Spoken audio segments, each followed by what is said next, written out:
accidents related mortality, and then there is morbidity, people affected by disaster, and then the fourth is about economic loss.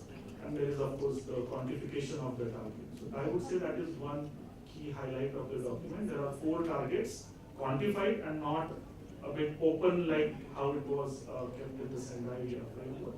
So the substantial work has been quantified, 75%, 50% reduction. That has been done. I would say that's the first highlight. The second highlight is it's a 15-year process. So 21 milestones have been taken up for the state. These are like process level results or process level changes, I would say. These milestones range from, of course, the attitude and practice at the community level, which the Honorable Minister was mentioning in his speech. We would like to have risk awareness and risk understanding and response, as well as risk reduction actions in the genes. He was saying that in the blood and genes of the community, essentially making them really aware. So few milestones talk about that kind of change, the practice and attitude level change amongst communities. That is one kind of milestone. The other milestone talks about the change in the government's function, in the sense the planning processes, the system enhancement, how the annual department level planning for all the departments in the state government, how it will be informed by risk. So risk informed development planning, how that will be integrated in the system. Then special efforts about comprehensive risk assessments, risk analysis, and how that will in turn inform the planning. That's another kind of a milestone. There are 21 milestones. Then I was looking at the statement. I hadn't seen it before, but the statement here, quite a few actions that are recommended, as per the 4 priority areas. Almost all of the actions are part of the roadmap. Essentially, like one I would like to say, echo the importance of critical infrastructure. Now that has been really echoed. And so what I would say is that the third highlight of the roadmap is the framework for the roadmap. It unpacks the 4 priority areas. The idea is to align with the Sendai 4 priority areas. So keeping that as base, what the roadmap really looks at is to take up 5 components or pillars, what we call it as the roadmap. It's the 5 pillars on which the Resilient Bihar initiative, Resilient Bihar vision will be achieved. And these 5 pillars are in line with the reality of Bihar. So the first pillar is to make all the villages in Bihar resilient. So a resilient village is one component. Second is about livelihoods. So resilient livelihoods. Third is about resilient basic services, where we have defined services like healthcare, nutrition care, education, water sanitation, hygiene, so on and so forth. That's the third pillar. Fourth pillar is about critical infrastructure. So all the dams, then energy and reservoirs, embankments, transportations, energy equipment, all those we have considered as critical infrastructure. Hospitals and all are covered in the services part. And the fifth component is resilient cities. Here is also increasingly urbanizing. So on these 5 pillars, the entire roadmap kind of rests. And then each of these 5 components have been unpacked. And these have been unpacked keeping in mind that government would be the primary actor in taking up the actions. So for all 26, I think, 26 or 29, I don't remember right now. 27. 27, sorry. So 27 departments. So for each of these 27 government departments, actions have been identified. Like we have here towards the end in the statement, a few doable actions in the first 2 years. Now actions have been identified over 3 time periods. The first 5 years, which has been termed as short term. So in the short term, for each department, there are actions with who is the nodal department and who are the supporting departments, so on and so forth. Similarly, for the medium term, from the 6th year onwards till 10th year, and then the long term. So that is a kind of doable actions for each department. And wherever there is a role for partnership with the civil society, local NGOs and universities and so that has also been taken on board. And for each action, wherever the role comes in, that has been identified and and that's why it has become a bit voluminous document. But that is one highlight, and maybe one of the last things I would say is that what has also been envisaged that in order to do this, all these actions and fulfill this vision of resilient Bihar, what we came across while discussing with a lot of government officials, senior officials and representatives is that it will require some kind of policy changes as well, in the policy architecture.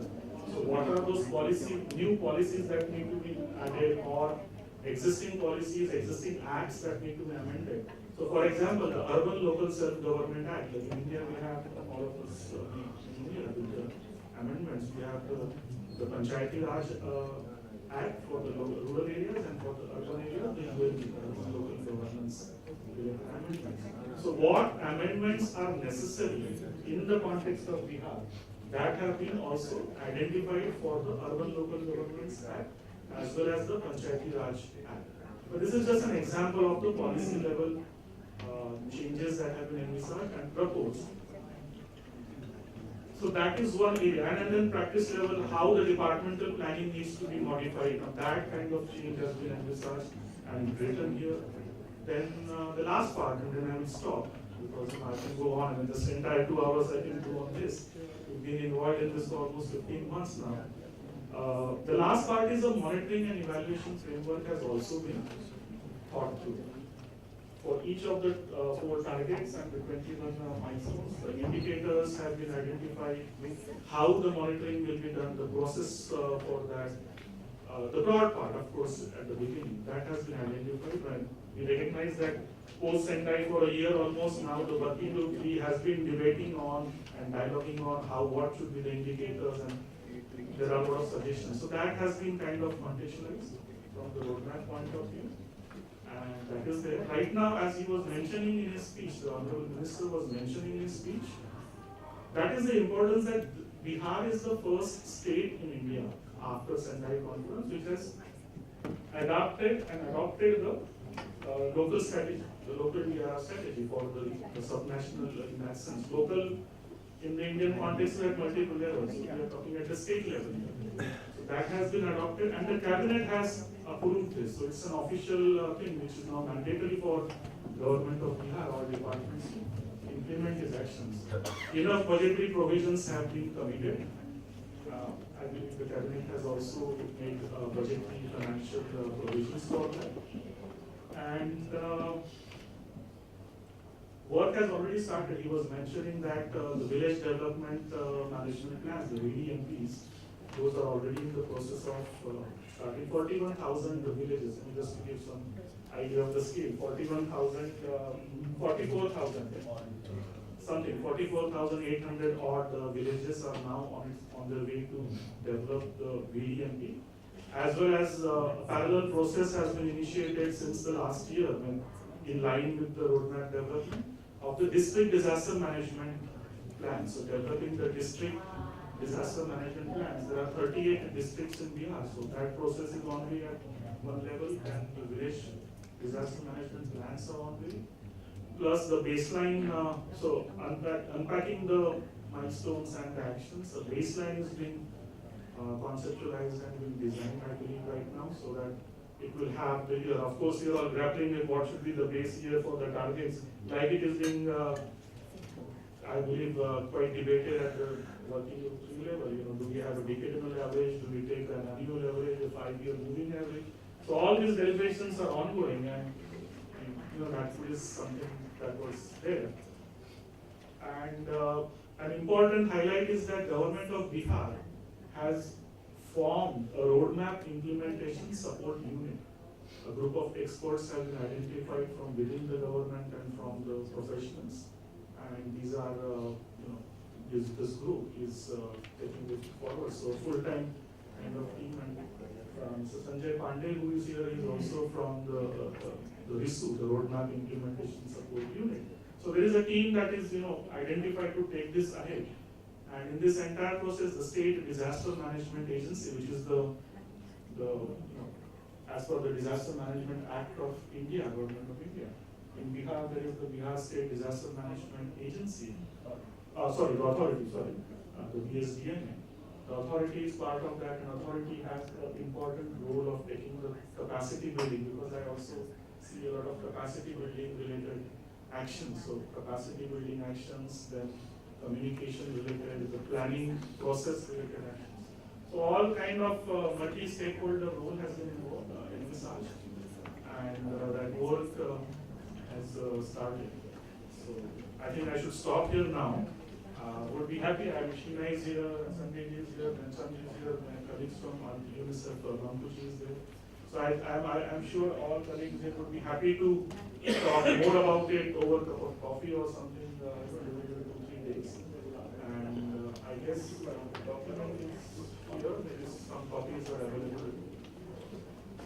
Thank you to the chair, and thank you for allowing this to share with you. Okay. Thank you. I'd like to congratulate Bihar State Government for preparing this roadmap just immediately after Sendai framework was adopted. Congratulations. I'm very sure this is a good reference for everyone. I think we have to give a big applause to the minister and also all the government and all the people who worked so hard for preparing it. And you noted, I noted what you mentioned, the importance of critical infrastructure is mentioned here also, but hospital is mentioned as example, but as you said, one of the basic services, but we can also put more examples here as not only echo the importance of critical infrastructure, but also how to make investment in this critical infrastructure, so not just to echo. Echo is just, make sound, but important is how can we do investment, making sure that all infrastructures are also strong and resilient. Yeah? Okay, very good. And also I noted the 5 pillars you mentioned, and I think that's quite important. My question is, because here we put doable action just for the next 2 years, but you highlighted we can maybe put in different phases, like short, medium, long terms. I don't know if you want to do that, but why we want to put in the next 2 years, because we want to have something concrete. At least we want to know the number of local governments, of course with support from central governments, to have these DRR strategies. I don't know how many local governments that have DRR strategies at this moment, immediately after Sendai. Of course, how that Bihar experience and roadmap can also inspire other states. I know there are several numbers of states in India, not only in India but also in other countries. How can this inspire others? I think you have around 28 states in India. So that's very interesting and a very useful information. Thank you very much. And any more interventions? Yes, please, yes. 1 minute, please. Regarding the financial challenge, Yes. हमारे माननीय मुख्यमंत्री जी ने इस पर नीतिगत policy making करते हुए declare किया है कि आपदा पीड़ितों का राज्य कोष पर पहला अधिकार है. तो in my Bihar there is no problem, financial problem regarding any disaster case.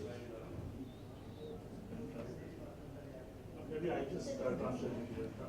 Because what he's saying is, what Honorable Minister is mentioning is that in the Patna Declaration, immediately in May 2015, after the Sendai Conference, there was a big national conference that was hosted.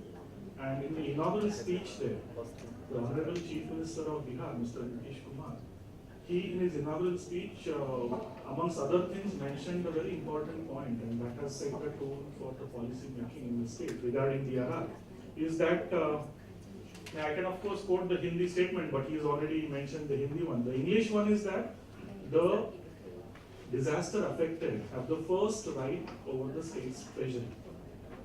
He said it in a very public forum with all senior officials and everyone there.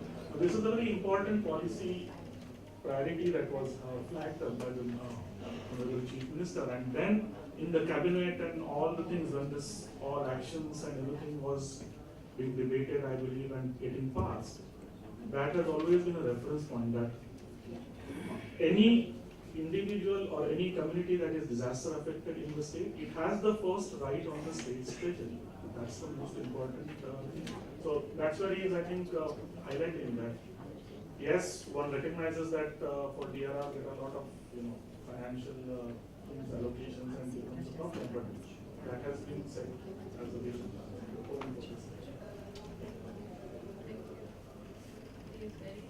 Any more intervention from any other local governments or partners here?